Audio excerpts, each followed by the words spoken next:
I wasn't supposed to be home for another 2 days. My flight rotation had changed last minute, so I landed in LA early and decided to surprise my fiancée. But the moment I walked through my front door, I heard sounds coming from upstairs. From my bedroom. I opened the door and caught my brother sleeping with my fiancée in our bed.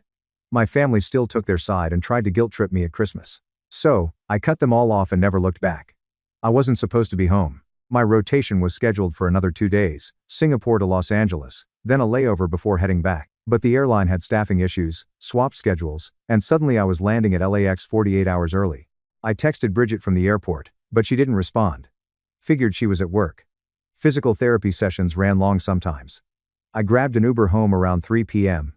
On a Tuesday, quiet neighborhood, quiet street, my house looked exactly like I left it a week ago. I unlocked the front door, tossed my keys on the table, and rolled my suitcase into the hallway. That's when I heard it, upstairs, from my bedroom, sounds I recognized. Sounds that made my stomach drop before my brain even processed what they meant. I stood there for maybe 5 seconds, just listening, confirming, hoping I was wrong. I wasn't wrong. I took the stairs slowly, each step deliberate. My heart wasn't racing. It was cold, steady, like my body already knew what my mind hadn't accepted yet. The bedroom door was half open. I pushed it wider. Bridget, my fiancée, the woman I was supposed to marry in 8 months, was in my bed with my brother, Troy. They didn't hear me at first. It took them maybe 3 seconds to realize someone was standing in the doorway. 3 seconds of me watching the two people I trusted most in the world destroy everything I thought I knew about them. Bridget saw me first. Her face went white. She gasped, scrambled, and shoved Troy off her. Troy turned and made eye contact with me. I just stared. Oh my God. Bridget grabbed the sheet. Her voice was high and panicked. You're not supposed to be. Get out, I said. My voice came out flat, calm, like I was telling her to pass the salt. She froze. Please, let me explain. You have 10 minutes to get your things and leave, or I'm calling the cops for trespassing. Troy stood up, pulling on his pants. Bro, wait. I didn't look at him, didn't turn my head, and didn't acknowledge he'd spoken. My eyes stayed on Bridget. Please, she begged, tears already streaming. It's not what you think. 9 minutes. Troy stepped toward me. We need to talk about this. I walked past him, shoulder to shoulder, like he wasn't there. He might as well have been a ghost. I went to the closet, pulled out the duffel bag I'd bought for Bridget last Christmas, and tossed it on the bed. Start packing, I said to her. Bridget was sobbing now, mascara running. This was a mistake, I swear. I don't know what happened. 8 minutes. Troy tried again, moved into my line of sight. Look at me. Please, just look at me. I stepped around him, went to the dresser, started pulling out her clothes, and threw them toward the bag. Stop. Bridget grabbed my arm. Stop. Please. We need to talk. I pulled my arm free, gentle but firm. You need to pack. Troy's voice cracked. Say something to me. Anything. Yell. Hit me. I walked to the bathroom, grabbed her toothbrush, her makeup bag, and her shampoo, brought it all back to the bedroom, and set it next to the duffel. Bridget wasn't packing. She was standing there crying, hands shaking.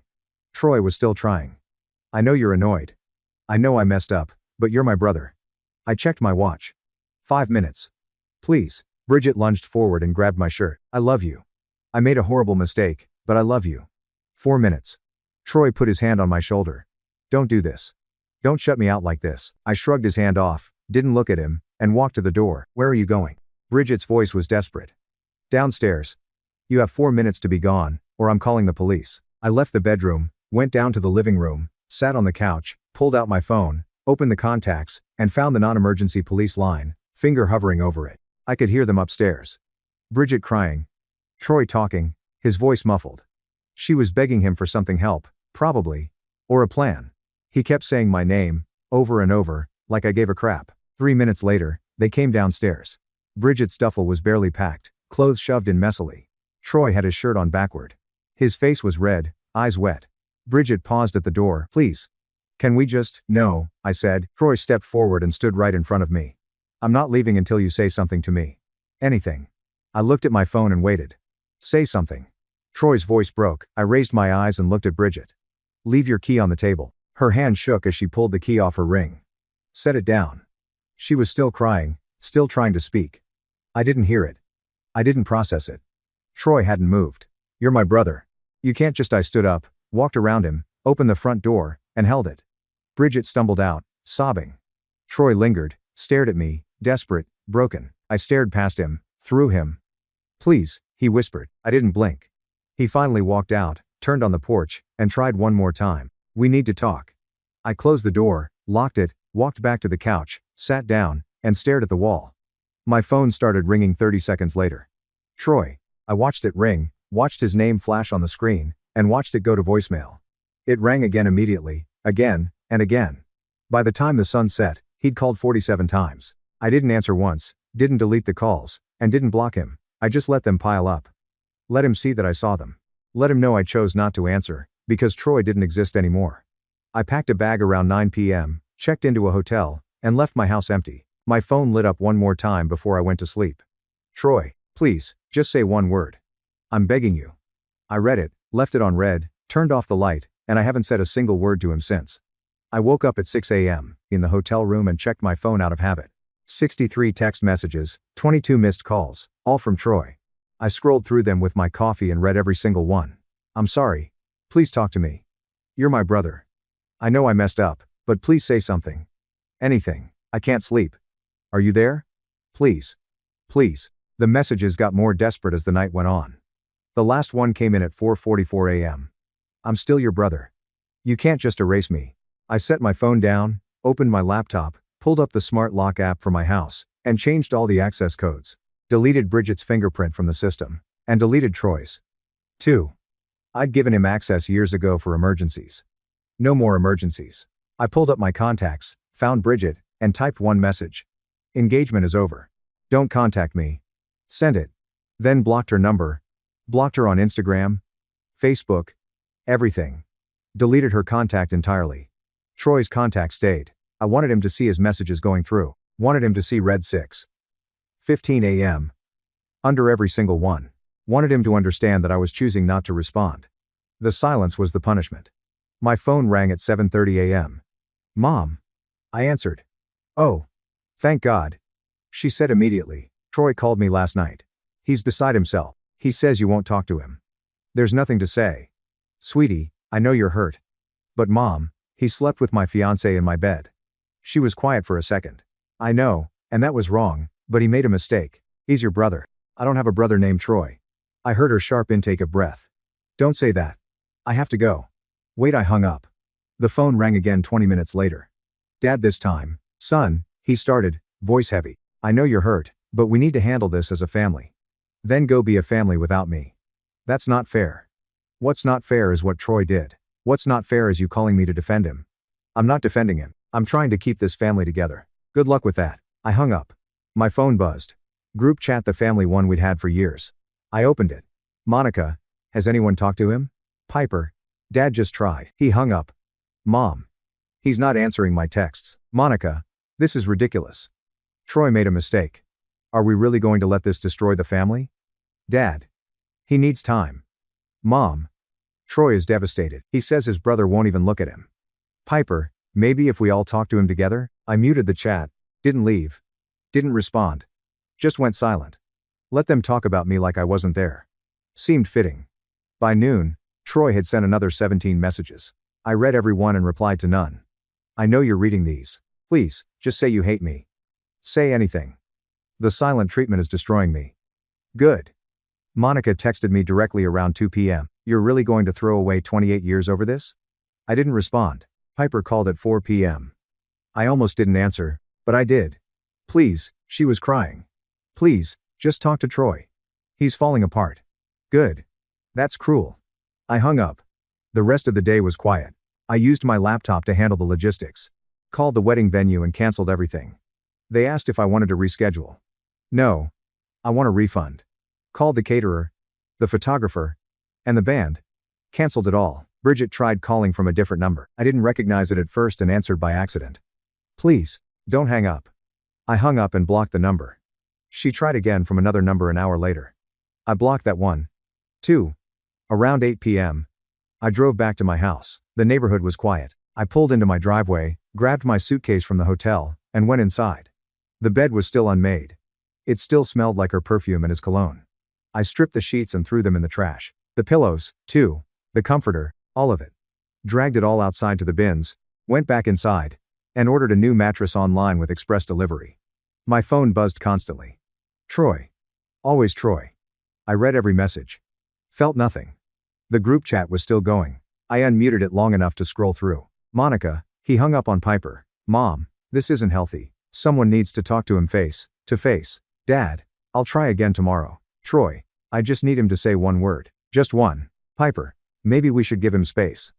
Monica? Space? He's icing out his own brother. That's not space. That's cruelty. Troy. I deserve it. Monica. No, you don't. You made a mistake. You're human. I muted it again, took a shower, stood under the water until it ran cold, got dressed, sat on my couch, and stared at my phone. Troy's messages kept coming. I'll wait as long as it takes. You're my brother, and I love you. I'm so sorry. I turned on the TV to some late night show. I wasn't really watching. Around 1:30 a.m. I went upstairs and got into bed, the guest room bed, since I'd thrown out my mattress. I was almost asleep when I heard it, pounding on my front door, then shouting. I know you're in there. Troy's voice. Please, just open the door. More pounding. Harder. Look at me. Just look at me. I got up, walked to the window, and pulled back the curtain slightly. Troy was standing on my porch. Hair a mess. Eyes wild. He was crying. Say one word. He screamed at the door. Just one word. He slammed his fist against the wood. Again. Again. I'm your brother. I stood there, watched him break down, watched him slide down to sit on my porch steps, head in his hands, sobbing. My hand was on my phone. I could have called the cops. I could have gone downstairs. I could have done something. Instead, I closed the curtain, went back to bed, lay there in the dark listening to my brother cry on my doorstep, and felt absolutely nothing. Troy left around 3 a.m. I heard his car start up and pull away. By then, I was already asleep again. The next morning, my phone had 6 more messages from him. I read them over breakfast and didn't respond. A week went by like that. Troy messaging. Family calling. Me ignoring all of it. I went back to work, flew to Tokyo, then Sydney, came home. Troy had left a letter taped to my door. I threw it away without opening it. The following Tuesday, I came home from a grocery run to find a car parked in front of my house. My parents' car. They were sitting inside, waiting. I grabbed my bags from the trunk and walked past their car to my front door. Dad's window rolled down. We need to talk. No, we don't. Please, Mom's voice said. Just let us in. I stopped. Key in the lock. Thought about it. Then I unlocked the door and pushed it open. Didn't look back, just walked inside. They followed. I set the groceries on the kitchen counter and started putting things away. They stood in my living room, awkward, uncertain. Sit if you want, I said, not looking at them. They sat. I finished with the groceries, made myself coffee, and didn't offer them any. Finally, I turned around and leaned against the counter. Well? Mom spoke first. Her eyes were red, like she'd been crying recently. Troy is not okay. That's not my problem. He's your brother. Not anymore. Dad shifted forward. What he did was wrong. We're not saying it wasn't, but he's still blood. Blood doesn't mean anything when it's the knife in your back. Mom's voice cracked. He's barely eating. He can't sleep. You not speaking to him is destroying him. I took a sip of coffee. Good. How can you be so cold? Mom was crying now. He made a mistake. A mistake is forgetting to text back. A mistake is being late to dinner. What Troy did wasn't a mistake. It was a choice. Dad stood up. He's still your brother. You can't just erase him. Watch me. This silent treatment. Dad continued. It's cruel. He's trying to apologize. I don't care what he's trying to do. He needs you to hear him. I don't care what he needs. Mom stood, too. You can't just shut him out forever. That's not how family works. Family doesn't sleep with your fiancé in your bed. The words hit them. Mom flinched. Dad's jaw tightened. We're trying to keep this family together, Dad said quietly. Then you should have thought about that before defending him. My phone rang. Monica. I answered and put it on speaker without asking permission. Did you talk to him? Monica's voice filled the room. He's here, Mom said. We're at his house. Oh, thank God. Listen, Monica's voice was firm, professional. She always thought she could fix everything. Troy told me what happened at your house, that you watched him from the window and didn't come down. And that's cold, even for this situation. He showed up at my house at 2 a.m. What did he expect? He expected his brother to at least acknowledge him. He's not my brother. Stop saying that. Monica's voice rose. He made a mistake. He's human. You're acting like he's the only one who's ever effed up. Did you call to lecture me? I called to tell you that you're being cruel.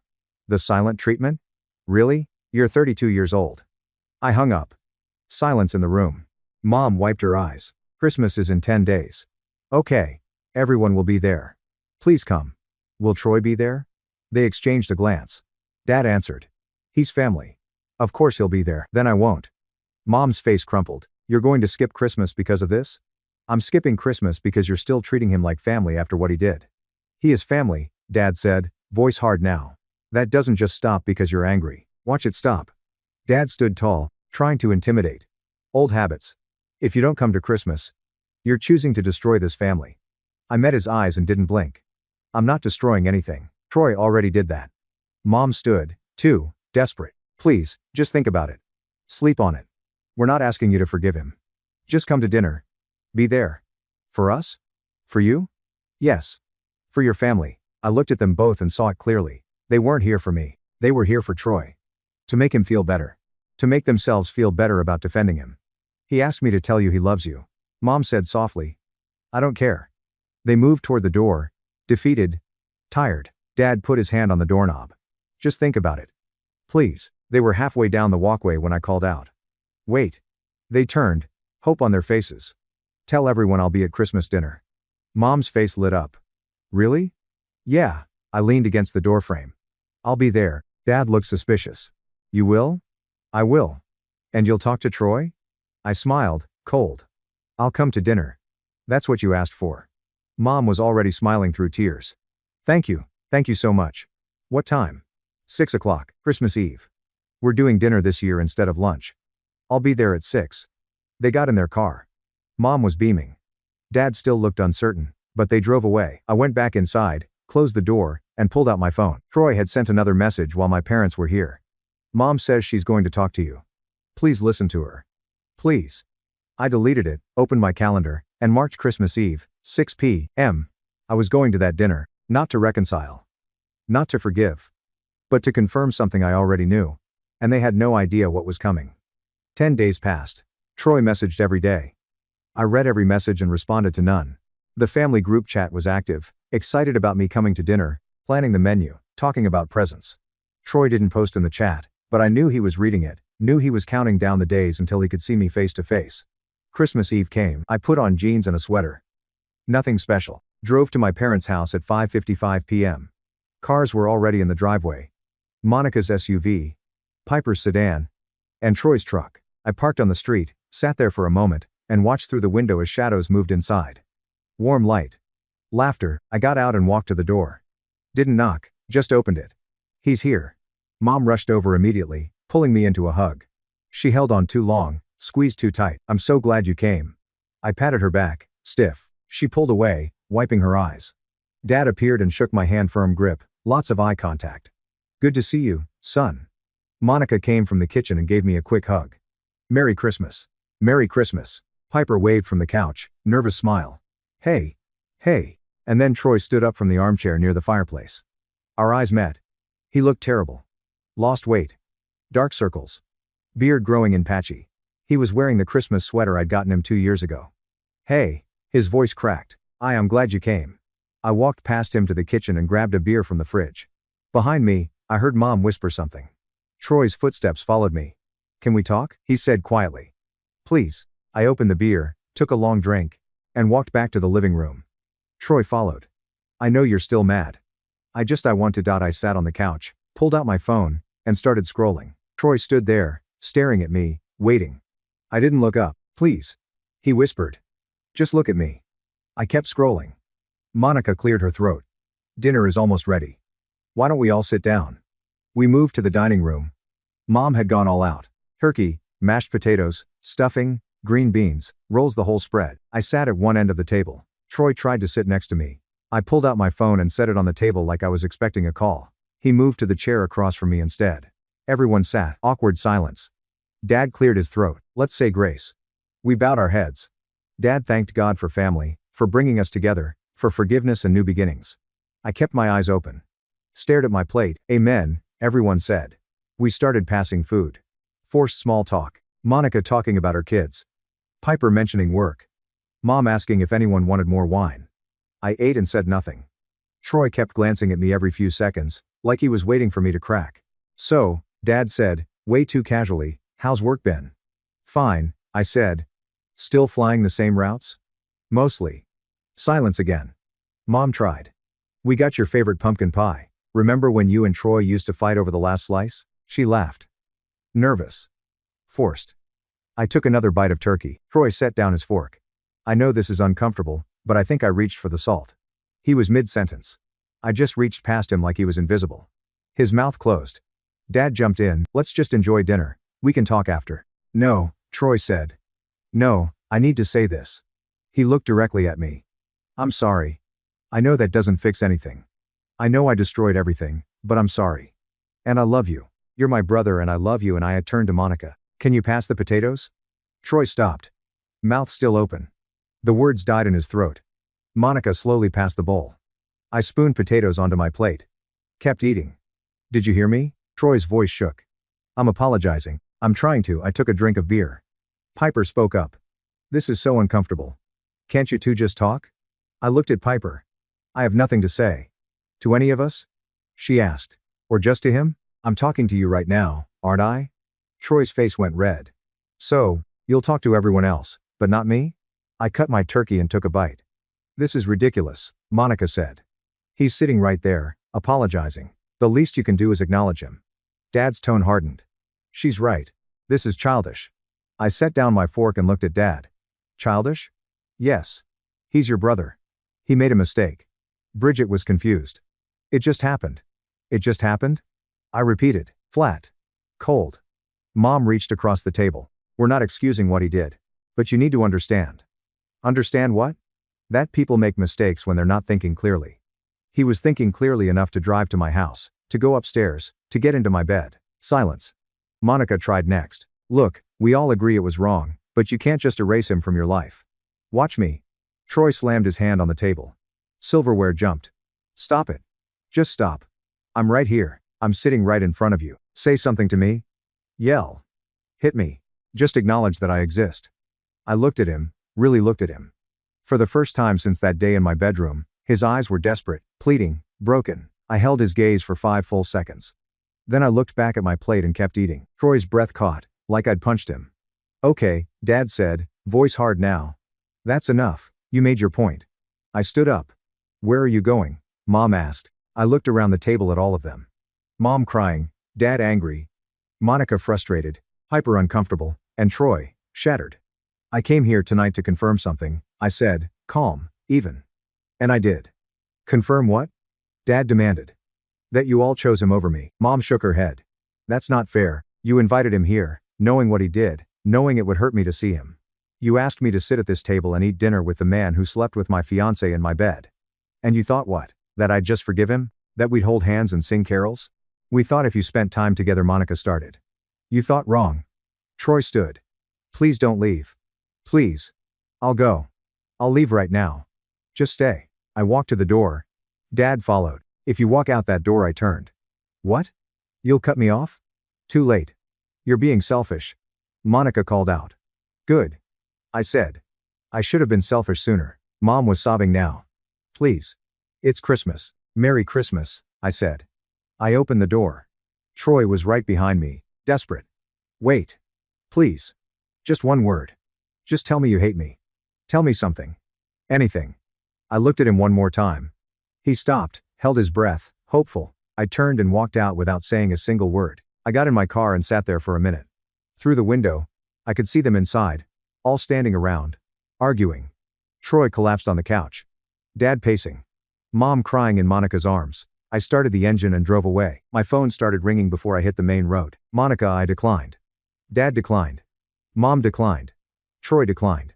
By the time I got home, I had 23 missed calls. I walked inside, ordered a drink, sat on my couch, and opened my messages. Dad. You humiliated your brother in front of the whole family. Monica. That was cruel. He was right there and you wouldn't even speak to him. What's wrong with you? Piper. You made Mom cry. Are you happy now? Mom, please come back. Let's fix this. We can work through this as a family. Troy, I'm sorry. I'm sorry. I'm sorry. Please just say something. I set the phone down, finished my drink, picked the phone back up, and blocked Dad's number, blocked Mom's number, blocked Monica's number, and blocked Piper's number. I opened the family group chat and read the messages pouring in. Monica, he just left. Didn't say a word. Dad. That boy needs a reality check. Piper. I've never seen Troy like this. He can't stop crying. Mom, I don't understand what we did wrong. Monica. We asked him to forgive. He chose to be petty instead. I deleted the group chat. Then I blocked every extended family member. Aunts, uncles, cousins, everyone. Went through Instagram and Facebook and blocked them all. Every single family member. Changed my email password. Removed them as contacts. Troy's messages kept coming. I hadn't blocked him yet. Please. I'll do anything. Just talk to me. I can't breathe. Please, please, please. I blocked his number. Silence. I sat there in the quiet of my house and felt nothing. No guilt. No regret. Just clarity. Before I went to bed, I sent one final text to a temporary group chat I created with all of them. I'm done. Don't look for me. Don't call. Don't write. You made your choice when you asked me to forgive instead of asking him to earn it. I have nothing more to say to any of you. Sent. Then I deleted the temporary chat and changed my phone number first thing the next morning. The peace lasted 2 days. Then they showed up at my house. All of them. Mom, Dad, Monica, Piper, standing on my porch, ringing the doorbell. I watched from the upstairs window and didn't move. They rang again, knocked, and called out, "We know you're home. Your car's in the driveway." I stayed upstairs. They waited for 40 minutes and finally left. I called the non-emergency police line, explained I had family members harassing me and trespassing, and asked them to note it in their system. Have you asked them to stop contacting you? The dispatcher asked. Yes. Multiple times. And they're still showing up? Yes. We'll send a patrol car by to document it. If they come back, call us immediately. They came back 3 more times that week. The 4th time, I called the cops. They came, talked to my parents, and explained trespassing laws. My parents left and didn't come back. The letters started arriving handwritten, certified mail, from Mom, from Dad, from Monica. I returned every single one, unopened. Return to sender was written across the front. Troy tried to reach me at work, showed up at the airline's main office, and asked for me at the desk. I called HR immediately. I have a family member who's harassing me.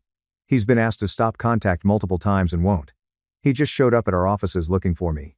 I need this documented. HR took it seriously. Banned Troy from the premises. Flagged his name in their system. Told me to report any further contact. Monica created a new Instagram account. The username was just random letters. She sent me a DM. I know this is me. Please just read this. We miss you. Mom is devastated. Troy, as I recognized her writing style within 3 words. Blocked. Reported. Piper tried to reach me through a mutual friend. Asked the friend to pass along a message. I told the friend, if you pass messages from my family, I'll cut you off, too. The friend apologized and never did it again. Weeks passed, then months. Silence. Finally, I went back to living my life. Picked up extra shifts at work. Flew to Tokyo, then Sydney, came home. Troy had left a letter taped to my door. I threw it away without opening it. 4 months after Christmas, I was having dinner with friends I'd made at the gym. We were laughing, talking crap, and having a good time. My phone buzzed. Work email. I almost ignored it, but I was expecting a schedule update. Opened it. It was from Monica. Bennett. 2025 at redacted.com. Subject. Please read this. Monica. The preview text showed. Everything's fallen apart. Troy attempted. I stared at the screen. Everyone at the table was still talking, still laughing. One of them noticed my face. You good? I locked my phone and set it face down. Yeah, I'm good. I opened the email later that night, at home, alone, and read the whole thing. Monica's words were careful, measured the way she wrote when she was trying to manage a crisis. Troy had a breakdown and tried to hurt himself. It was non-fatal. He was hospitalized for a week and is in therapy now. Mom and Dad were in counseling. Their marriage was strained. They blamed each other for how things went down, for pushing me away, for defending Troy. The family hadn't been together since Christmas. Monica and Piper barely spoke to Troy anymore. They felt betrayed that his actions destroyed everything. Bridget had moved to another state. Apparently, Troy became obsessed with her after I left, kept showing up at her place, calling her, and convinced himself that if they were together, it would mean something that it wouldn't have been for nothing. She got a restraining order. Everything imploded. Monica's email ended with, "We understand now what we asked of you. What we expected. We were wrong. Please call. Please come home. We need you." I read it twice, sat with it for 30 seconds, then I deleted it, blocked Monica's work email, and went to bed. I thought about Troy in the hospital, thought about my parents fighting, thought about my sisters caught in the middle, and I felt nothing. Not satisfaction, not guilt, not anger, just nothing. They chose their path. I chose mine. Life kept moving forward. I flew to New Zealand, spent 2 weeks hiking and sightseeing, and met a woman named Harper at a bar in Auckland. We talked for hours and kept in touch after I left. I started dating her long distance. Nothing serious yet, but something good, something healthy. Made plans to visit her again in 3 months. Work was going great. My route schedule was perfect. My crew respected me. Life was exactly what I wanted it to be. One Tuesday afternoon, I hit the gym after a morning flight. Halfway through my workout, I saw him. Troy, across the weight room, looking worse than he did at Christmas, thinner, older, haunted. Our eyes met. He froze. I finished my set, racked the weights, and grabbed my towel. Troy started walking toward me. I walked to the locker room, grabbed my bag, and headed for the exit. Wait. His voice was behind me. Please. I pushed through the door and kept walking. Just one word. He was following me to the parking lot. Just tell me you hate me. Tell me something. I got in my car. He stood outside my window, palm pressed against the glass. I'm getting help. I'm in therapy.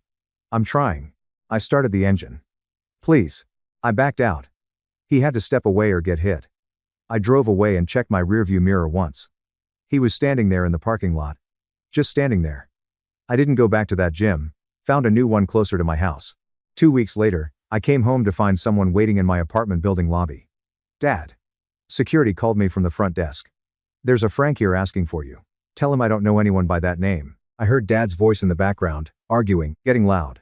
Sir, I'm going to have to ask you to leave, the security guard said. I'm his father.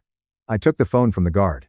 This man is harassing me. I've asked him repeatedly not to contact me. Please remove him or I'm calling the police. Dad's face went white. You'd have your own father arrested? I spoke to the guard, not to him. Yes.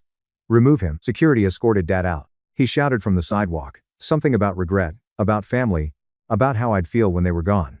I went upstairs, ordered a drink, sat on my balcony, and thought about Dad's words. You'll regret this. And I realized I wouldn't. The people who should have protected me chose my betrayer instead. They asked me to swallow my pain so they could feel comfortable. They called me cruel for refusing to pretend everything was fine. They wanted me to be the bigger person. So, I became someone bigger than their betrayal. My phone rang a week later. Unknown number, let it go to voicemail. Piper's voice. Troy is back in the hospital. Mom asked me to call. She wants to see you. Please. I deleted it and blocked the number. Harper texted, still on for tonight? I smiled and responded. Absolutely. Got ready for my date, left my apartment, and locked the door behind me. I didn't think about Troy, didn't think about my parents, and didn't think about any of them, because they weren't my family anymore. Family is the people who stand with you when everything falls apart, the people who choose you when it's hard, the people who don't ask you to bleed so they can stay comfortable. My family destroyed themselves when they chose a betrayer over the betrayed. And me? I built something better, something new, something without them. I don't know if Troy's okay. Don't know if my parents fixed their marriage. Don't know if my sisters miss me. And I don't care. I walked out into the evening air, lighter than I'd felt in years. They wanted forgiveness. I gave them absence, and I've never looked back. Thank you so much for watching until the end. If you really like our videos, please don't forget to like, share, and subscribe. Have a great day.